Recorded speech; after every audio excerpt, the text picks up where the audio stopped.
Hello മക്കളെ, നമ്മൾ study ടൈമിൽ എടുക്കുന്നത് 6ാം ക്ലാസ്സിൻ്റെ സോഷ്യൽ സയൻസിൽ സാമൂഹ്യശാസ്ത്രത്തിൽ ഒന്നാമത്തെ പാഠമാണ് ആദിമ മനുഷ്യരും സംസ്കാരങ്ങളും.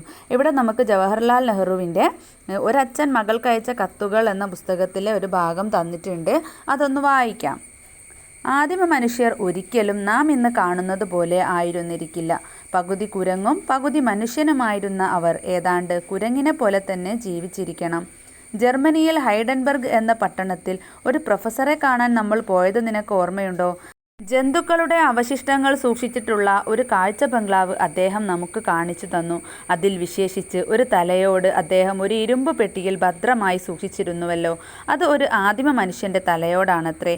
ആ ആദിമ മനുഷ്യനെ ഇപ്പോൾ ഹൈഡൻബർഗ് മനുഷ്യൻ എന്നാണ് പറഞ്ഞു വരുന്നത്. ആ തലയോട് ഹൈഡൻബർഗ് എന്ന പട്ടണത്തിന് സമീപം ഒരു ദിക്കിൽ കുഴിച്ചപ്പോൾ കണ്ടുകിട്ടിയതുകൊണ്ടാണ് ആ പേര് വന്നത്. ഇനി താഴെ കുറച്ച് ചോദ്യങ്ങളുണ്ട്. ഇതിൽ ജവഹർലാൽ നെഹ്റു പരാമർശിക്കുന്ന ചരിത്രശേഷിപ്പ് എന്താണ്? ആദിമ മനുഷ്യൻ്റെ തലയോടാണല്ലേ. പിന്നെയോ, ഇത് എവിടെ വെച്ച് ലഭിച്ചു എന്നാണ് അദ്ദേഹം സൂചിപ്പിക്കുന്നത്? ഹൈഡൻബർഗ് പട്ടണത്തിന് സമീപം വെച്ചല്ലേ. ആദിമ മനുഷ്യൻ്റെ ഈ ചരിത്രശേഷിപ്പിന് ലക്ഷക്കണക്കിന് വർഷങ്ങൾ പഴക്കമുണ്ടെന്നാണ് കണക്കാക്കപ്പെട്ടിരിക്കുന്നത്. ഇത്രയേറെ വർഷങ്ങൾക്ക് മുമ്പ് ജീവിച്ചിരുന്ന മനുഷ്യരെക്കുറിച്ചോ ആ കാലഘട്ടത്തെക്കുറിച്ചോ നിങ്ങൾക്ക് ചിന്തിക്കാൻ കഴിയുന്നുണ്ടോ? അക്കാലത്തെ മനുഷ്യരുടെ ചരിത്രം നമുക്ക് പരിശോധിച്ചാലോ? പൂർവികരെ കണ്ടെത്താം. സിനു തൻ്റെ കുടുംബത്തിലെ മുൻ തലമുറകളിലെ അംഗങ്ങളെ ഉൾപ്പെടുത്തി തയ്യാറാക്കിയ കുടുംബവൃക്ഷം ശ്രദ്ധിക്കൂ. ഇതുപോലെ നിങ്ങളുടെ കുടുംബത്തിലെ എത്ര തലമുറകളെക്കുറിച്ചുള്ള വിവരങ്ങൾ നിങ്ങൾക്ക് കണ്ടെത്താൻ കഴിയും? ഇങ്ങനെ അനേകായിരം തലമുറകൾ പിറകോട്ട് പോകാൻ കഴിഞ്ഞാൽ നമുക്ക് ആദിമ മനുഷ്യരിൽ ചെന്നെത്താം. അപ്പോൾ നിങ്ങൾ എന്ത് ചെയ്യുക? ഈ ചിത്രത്തിൽ കാണിച്ചതുപോലെ ആദ്യം നിങ്ങൾ, പിന്നെ നിങ്ങളുടെ അച്ഛനും അമ്മയും, പിന്നെ നിങ്ങളുടെ അമ്മയുടെ അച്ഛനും അമ്മയും, അതുപോലെ അച്ഛൻ്റെ അച്ഛനും അമ്മയും, പിന്നെ അവരുടെ അച്ഛനും അമ്മയും, അങ്ങനെ ഓരോരുത്തരുടെ ആയിട്ട് നിങ്ങൾക്ക് എത്ര വരെ നിങ്ങൾക്ക് തലമുറകളെക്കുറിച്ചുള്ള വിവരങ്ങൾ കണ്ടെത്താൻ കഴിയും എന്നുള്ളത് നോക്കുക കേട്ടോ. ഇനി BCE CE കാലഗണന അനുസരിച്ച് ചരിത്രത്തെ 2 കാലഘട്ടങ്ങളായി വിഭജിച്ചിരിക്കുന്നു. പൊതുവർഷത്തിനു മുമ്പും ബിഫോർ കോമൺ എറ അതായത് BCE, പൊതുവർഷവും കോമൺ എറ CE. അപ്പോൾ കാലഗണന അനുസരിച്ച് ചരിത്രത്തെ 2 കാലഘട്ടങ്ങളായി തിരിച്ചിരിക്കുന്നതാണ് BCEയും CEയും അല്ലേ. പൊതുവർഷത്തിന് മുമ്പും പൊതുവർഷവും. യേശുക്രിസ്തുവിൻ്റെ ജനനത്തെ അടിസ്ഥാനമാക്കി മുൻകാലങ്ങളിൽ BC, AD എന്നിങ്ങനെയാണ് വിഭജിച്ചിരുന്നത്. ക്രിസ്തു ജനിക്കുന്നതിന് മുമ്പുള്ള കാലം BC എന്നും ക്രിസ്തുവിൻ്റെ ജനനത്തിന് ശേഷമുള്ള കാലം AD എന്നും അറിയപ്പെട്ടിരുന്നു. ഇത് ഇന്ന് യഥാക്രമം BCE എന്നും CE എന്നുമാണ് അറിയപ്പെടുന്നത്. അപ്പോൾ ക്രിസ്തു ജനിക്കുന്നതിന് മുമ്പുള്ള കാലം BCE എന്നും ക്രിസ്തുവിൻ്റെ ജനനത്തിന് ശേഷമുള്ള കാലം അന്ന് AD ആയിരുന്നെങ്കിൽ ഇന്ന് CE എന്നുമാണ് അറിയപ്പെടുന്നത്. ഇവിടെ BCEയും CEയും അടയാളപ്പെടുത്തിയിരിക്കുന്നത് നോക്കിക്കേ. 1 എന്നുള്ളതിൻ്റെ മുൻപ്, 1 എന്നുള്ളത് എന്താണ്? ക്രിസ്തുവിൻ്റെ ജനന സമയമാണ്. അതിൻ്റെ മുൻപ് 100 വർഷം മുൻപ്, 200 വർഷം മുൻപ്, അങ്ങനെ 500 വർഷം മുൻപ് BCE അടയാളപ്പെടുത്തിയിരിക്കുന്നു. ഇനി ക്രിസ്തുവിൻ്റെ ജനനശേഷം 100 വർഷത്തിന് ശേഷം അല്ലെ, ക്രിസ്തു ജനിച്ച് 100 വർഷത്തിന് ശേഷം, 200 വർഷത്തിന് ശേഷം, 500 വർഷത്തിന് ശേഷം, അങ്ങനെ CE അടയാളപ്പെടുത്തിയിരിക്കുന്നു. ഒരു നൂറ്റാണ്ട് എന്നാൽ 100 വർഷമാണ്. ഒരു ദശലക്ഷം വർഷം എന്നാൽ 10 ലക്ഷം വർഷമാണ് കേട്ടോ. അത് ഓർത്ത് വെക്കുക. അടുത്തത് മനുഷ്യരുടെ ഉത്ഭവവും പരിണാമവും. ആദിമ മനുഷ്യരുടെ ചരിത്രത്തെക്കുറിച്ച് അറിയാൻ നമ്മെ സഹായിക്കുന്ന പ്രധാന സ്രോതസ്സുകളാണ് മനുഷ്യ ഫോസിലുകൾ. ഇത്തരം ഫോസിലുകളുടെ കാലപ്പഴക്കം ശാസ്ത്രീയമായി നിർണയിച്ചാണ് മനുഷ്യരുടെ ഉത്ഭവത്തിൻ്റെയും പരിണാമത്തിൻ്റെയും ചരിത്രം രൂപപ്പെടുത്തിയിരിക്കുന്നത്. അപ്പോൾ എന്താണ് ഈ ഫോസിലുകൾ എന്ന് നോക്കാം. പുരാതന സസ്യങ്ങൾ, മൃഗങ്ങൾ, മനുഷ്യർ എന്നിവയുടെ ശേഷിപ്പുകളാണ് ഫോസിലുകൾ. പൊതുവെ പാറകളിൽ പതിഞ്ഞിരിക്കുന്ന ഇവ ദശലക്ഷക്കണക്കിന് വർഷങ്ങളായി സംരക്ഷിക്കപ്പെട്ടിരിക്കുന്നു. അപ്പോൾ മക്കളെ, ഫോസിലുകളുടെ കാലപ്പഴക്കം ശാസ്ത്രീയമായി നിർണയിച്ചിട്ടാണ് കേട്ടോ മനുഷ്യരുടെ ഉത്ഭവത്തിൻ്റെയും എത്ര മുൻപുള്ളതാണ് പരിണാമത്തിൻ്റെയൊക്കെ ചരിത്രം രൂപപ്പെടുത്തിയിട്ടുള്ളത്. അടുത്തത് മനുഷ്യ പരിണാമം. മനുഷ്യരുടെ ഉത്ഭവത്തെക്കുറിച്ച് ശാസ്ത്രീയമായൊരു കാഴ്ചപ്പാട് മുന്നോട്ട് വെച്ചത് ചാൾസ് ഡാർവിനാണ്. ദീർഘകാലം കൊണ്ട് സംഭവിച്ച ജൈവിക മാറ്റത്തിലൂടെയാണ് മനുഷ്യരുടെ ഉത്ഭവമെന്ന് അദ്ദേഹം അഭിപ്രായപ്പെട്ടു. ഈ പ്രക്രിയയ്ക്ക് അദ്ദേഹം പരിണാമം എന്ന പേര് നൽകി. 1959 പ്രസിദ്ധീകരിച്ച on the origin of species എന്ന ഗ്രന്ഥത്തിലാണ് മനുഷ്യപരിണാമത്തെക്കുറിച്ചുള്ള സിദ്ധാന്തം അദ്ദേഹം അവതരിപ്പിച്ചത്. അപ്പം നമുക്ക് ചാൾസ് ഡാർവിനെ കുറിച്ച് നോക്കാം. 1809 ഫെബ്രുവരി 12 ഇംഗ്ലണ്ടിലാണ് ചാൾസ് ഡാർവിൻ ജനിച്ചത്. ഭൂമിയിൽ ജീവൻ്റെ ഉത്ഭവത്തിലേക്കും ജീവജാലങ്ങളുടെ വൈവിധ്യത്തിലേക്കും നയിച്ച പ്രക്രിയകൾ മനസ്സിലാക്കാൻ സഹായിച്ച പ്രകൃതി ശാസ്ത്രജ്ഞനാണ് അദ്ദേഹം. എല്ലാ ജീവജാലങ്ങളും പരിണമിച്ച് രൂപപ്പെട്ടതാണെന്നും ഓരോ ജീവിവർഗവും ഇന്നത്തെ രൂപത്തിലെത്താൻ അനേക ലക്ഷം വർഷങ്ങളെടുത്തുവെന്നും ചാൾസ് ഡാർവിൻ തൻ്റെ പരിണാമ സിദ്ധാന്തത്തിലൂടെ വിശദീകരിച്ചു. ഇനി മനുഷ്യരുടെ പൂർവികർ. ആദിമ മനുഷ്യർ രൂപം കൊണ്ടത് ദശലക്ഷക്കണക്കിന് വർഷങ്ങൾക്ക് മുമ്പാണ്. അപ്പോൾ 1 ദശലക്ഷം എന്ന് പറഞ്ഞാൽ എത്രയാ? 10 ലക്ഷം വർഷമാണ് കേട്ടോ. അതുപോലെയുള്ള ദശലക്ഷക്കണക്കിന് വർഷങ്ങൾക്ക് മുമ്പാണ് ആദിമ മനുഷ്യർ രൂപം കൊണ്ടത്. സസ്തനികളിൽ ഒരു വിഭാഗമായ പ്രൈമേറ്റുകളിൽ നിന്നാണ് മനുഷ്യ പരിണാമം ആരംഭിക്കുന്നത്. പരിണാമത്തിൻ്റെ വിവിധ ഘട്ടങ്ങൾ ഉൾപ്പെടുത്തിയിട്ടുള്ള ഫ്ലോ ചാർട്ട് പരിശോധിക്കൂ. അപ്പോൾ ഇവിടെ ഒരു ചോദ്യം വരാം, മനുഷ്യ പരിണാമം ആരംഭിക്കുന്നത് ആരിൽ നിന്നാണ് എന്ന്. അപ്പോൾ സസ്തനികളിൽ ഒരു വിഭാഗമായ പ്രൈമേറ്റുകളിൽ നിന്നാണ് മനുഷ്യ പരിണാമം ആരംഭിക്കുന്നത് എന്ന് ആൻസർ എഴുതാം. മനുഷ്യപരിണാമം ആരംഭിക്കുന്നത് പ്രൈമേറ്റുകളിൽ നിന്നാണ്. അവർ സസ്തനികളിൽ ഒരു വിഭാഗമാണെന്ന് പഠിച്ചു. അവർ പരിണാമം സംഭവിച്ച് എന്തായി? ഹോമിനോയിഡുകളായി. ഹോമിനോയിഡുകൾ എന്ന് പറഞ്ഞാൽ 4 കാലിൽ നടക്കുന്നവർ. വീണ്ടും പരിണാമം സംഭവിച്ച് എങ്ങനെയായി? ഹോമിനിഡുകളായി, അതായത് 2 കാലിൽ നടക്കുന്നവർ. അവരെ 2 വിഭാഗമായിട്ട് തിരിച്ചിട്ടുണ്ട്, ആസ്ട്രലോപിത്തേക്കസ് ആൻഡ് ഹോമോ. ആസ്ട്രലോപിത്തേക്കസിനെ പറ്റി നമുക്കിപ്പോൾ പഠിക്കാനില്ല. ഹോമോയെക്കുറിച്ച് നോക്കാം. ഹോമോ വീണ്ടും 3 വിഭാഗമായിട്ട് തിരിഞ്ഞിട്ടുണ്ട്. ഫസ്റ്റ് എന്താണ്? ഹോമോ ഹാബിലിസ് ആണ് ഉപകരണ നിർമ്മാതാക്കൾ. പരിണാമം സംഭവിച്ച് ഹോമോ ഇറക്റ്റസ് ആയി, അതായത് നിവർന്നു നിൽക്കുന്ന മനുഷ്യരായി. വീണ്ടും പരിണാമം സംഭവിച്ച് ഹോമോ സാപ്പിയൻസ് ആയി, അതായത് ഇപ്പോഴുള്ള ബുദ്ധിയുള്ള മനുഷ്യരായി. ഹോമോയുടെ ഉപവിഭാഗങ്ങളാണ് homo habilis, homo erectus, homo sapiens എന്നിവയെന്ന് ഫ്ലോ ചാർട്ടിൽ നിങ്ങൾ കണ്ടല്ലോ. നമ്മൾ ഉൾപ്പെടുന്ന മനുഷ്യവർഗം ഹോമോ സാപ്പിയൻസ് എന്ന വിഭാഗത്തിൽപ്പെടുന്നവരാണ് കേട്ടോ. അപ്പോൾ നമ്മൾ ഏത് വിഭാഗത്തിൽപ്പെടുന്നവരാണെന്ന് ചോദിച്ചാൽ ഹോമോ സാപ്പിയൻസ്. മനുഷ്യ പരിണാമത്തിൻ്റെ വിവിധ ഘട്ടങ്ങളും അവയുടെ സവിശേഷതകളും ഉൾപ്പെടുത്തി കുറിപ്പ് തയ്യാറാക്കൂ. മനുഷ്യപരിണാമം എന്ന ആശയം മുന്നോട്ട് വെച്ചത് ചാൾസ് ഡാർവിനാണ്. ജീവികളിലെ സ്വാഭാവിക പ്രക്രിയകൾ മൂലമുണ്ടാകുന്ന മാറ്റങ്ങളെയാണ് പരിണാമം എന്ന് പറയുന്നത്. ഡ്രയോപിത്തക്കിസിൽ നിന്ന് ആരംഭിച്ച് ഹോമിയോ സാപ്പിയൻസ് വരെ നീണ്ടു നിൽക്കുന്ന ഒരു പ്രക്രിയയാണ് മനുഷ്യപരിണാമത്തിൻ്റെ ഘട്ടങ്ങൾ എന്നാണ് ഡാർവിൻ പറഞ്ഞിരിക്കുന്നത്. മനുഷ്യപരിണാമത്തിലെ ആദ്യഘട്ടം ഡ്രയോപിത്തക്കസ് ആണ്. മനുഷ്യൻ്റെയും ചിമ്പാൻസികളുടെയും പൂർവികർ വലിയ കുരങ്ങുകളായിരുന്നു. അവർ ആഫ്രിക്ക, ഇന്ത്യ, ചൈന എന്നിവിടങ്ങളിൽ ജീവിച്ചിരുന്നു. 2ാം ഘട്ടം രാമാപിത്തക്കസ് ആണ്. വംശനാശം സംഭവിച്ച കുരങ്ങുകളാണിവ. ആദ്യം പഞ്ചാബിലെ ശിവാലിക് ശ്രേണിയിലും പിന്നീട് സൗദി അറേബ്യയിലും ആഫ്രിക്കയിലും ഇതിൻ്റെ അവശിഷ്ടങ്ങൾ കണ്ടെത്തി. അവർ തുറന്ന പുൽമേടുകളിലാണ് താമസിച്ചിരുന്നത്. 3ാം ഘട്ടത്തിൽ വരുന്നത് ഓസ്ട്രലോപിത്തക്കസ് ആണ്. ദക്ഷിണാഫ്രിക്കയിലാണ് ഇതിൻ്റെ ഫോസിൽ കണ്ടെത്തിയത്. അവർ നിലത്ത് താമസിച്ചിരുന്നു. കല്ലുകൊണ്ടുള്ള ആയുധങ്ങൾ അവർ ഉപയോഗിച്ചിരുന്നു. അവർ നിവർന്നു നടന്നിരുന്നു. അവരുടെ ഉയരം ഏകദേശം 4 അടിയായിരുന്നു. പിന്നീട് മനുഷ്യർ ഹോമോ ഇറക്റ്റസിലേക്കാണ് പരിണമിച്ചത്. 1891 ജാവയിലാണ് ഇതിൻ്റെ ഫോസിൽ ആദ്യമായി കണ്ടെത്തിയത്. പരിണാമം മൂലം ഹോമോ ഇറക്റ്റസ് ഹോമോ സാപ്പിയൻസ് ആയി മാറി. ഇത് കാലക്രമേണ വീണ്ടും വികാസം പ്രാപിച്ച് homo sapiens, homo sapien Neanderthal എന്നിങ്ങനെ 2 വിഭാഗങ്ങളായി മാറി. മനുഷ്യപരിണാമത്തിലെ അവസാന ഘട്ടമാണ് ഹോമോ സാപ്പിയൻസ് എന്നറിയപ്പെടുന്നത്. ഇതിൻ്റെ ശേഷിപ്പുകൾ യൂറോപ്പിൽ കണ്ടെത്തി.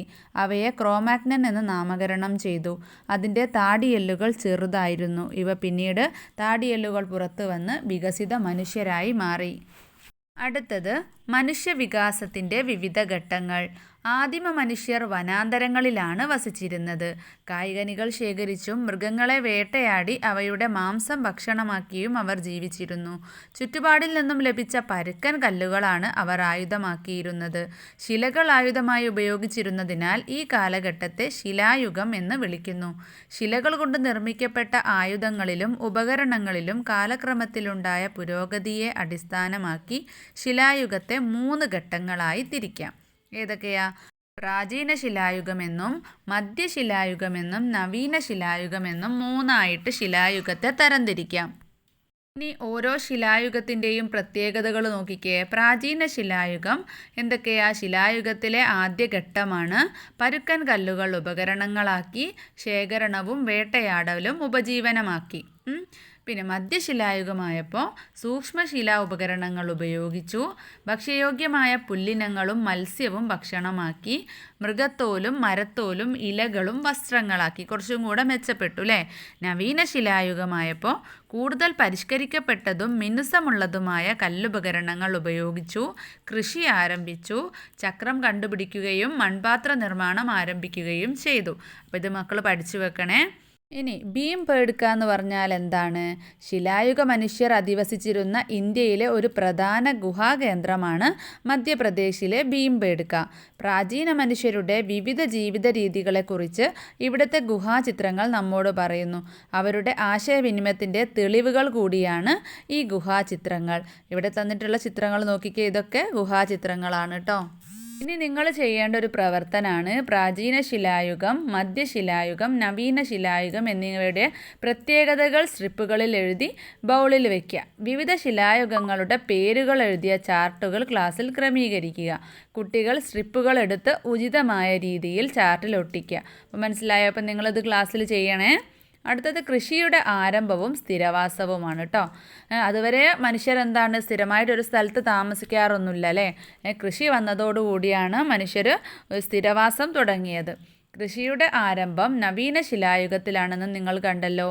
കൃഷി ചെയ്യാൻ ആരംഭിച്ച മനുഷ്യർക്ക് കൃഷിയിടങ്ങൾക്ക് സമീപത്തായി സ്ഥിരവാസം അനിവാര്യമായി വന്നു.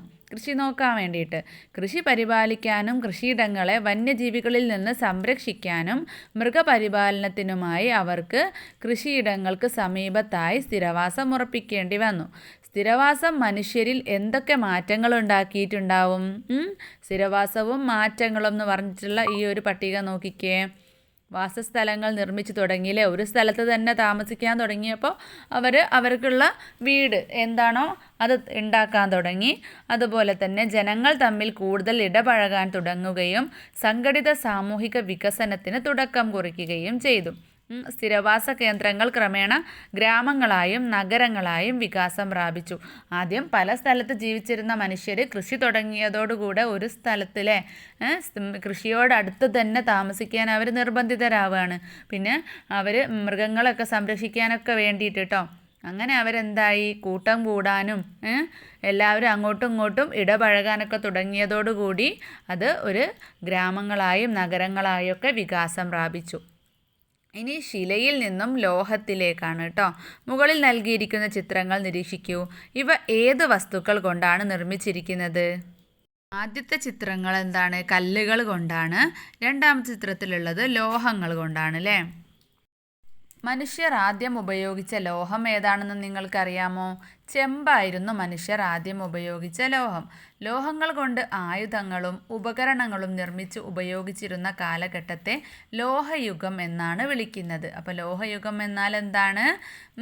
ലോഹങ്ങൾ കൊണ്ട് ആയുധങ്ങളും ഉപകരണങ്ങളും നിർമ്മിച്ച് ഉപയോഗിച്ചിരുന്ന കാലഘട്ടമാണ് അല്ലേ?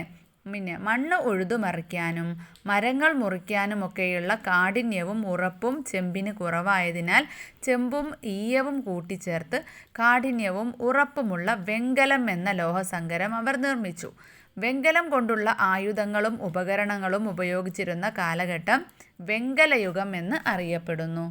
ഇനി വെങ്കലം കൊണ്ടുള്ള ഉപകരണങ്ങൾ ഉപയോഗിക്കാൻ ആരംഭിച്ചതോടെ മനുഷ്യജീവിതത്തിൽ കാതലായ മാറ്റങ്ങൾ ഉണ്ടായി. അവ ഏതൊക്കെയാണെന്ന് നോക്കാം. വെങ്കലയുഗത്തിൻ്റെ ഉപയോഗം മനുഷ്യജീവിതത്തിലുണ്ടായ മാറ്റങ്ങൾ എന്തൊക്കെയാ? വെങ്കലം കൊണ്ടുള്ള ഉപകരണങ്ങൾ കൃഷിയിടങ്ങൾ വ്യാപിപ്പിക്കുന്നതിന് സഹായകമായി. കൃഷിയിടങ്ങളുടെ വ്യാപനം കാർഷികോൽപാദന വർധനവിന് കാരണമായി.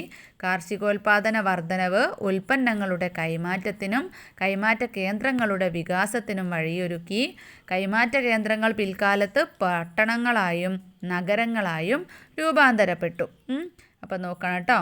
ശിലായുഗത്തിലെയും വെങ്കലയുഗത്തിലെയും മനുഷ്യജീവിതത്തിൻ്റെ സവിശേഷതകൾ താരതമ്യം ചെയ്ത് കുറിപ്പ് തയ്യാറാക്കൂ. ആയുധങ്ങളും ഉപകരണങ്ങളുമായി പരുക്കൻ കല്ലുകൾ ഉപയോഗിച്ച കാലഘട്ടമാണ് പ്രാചീന ശിലായുഗം.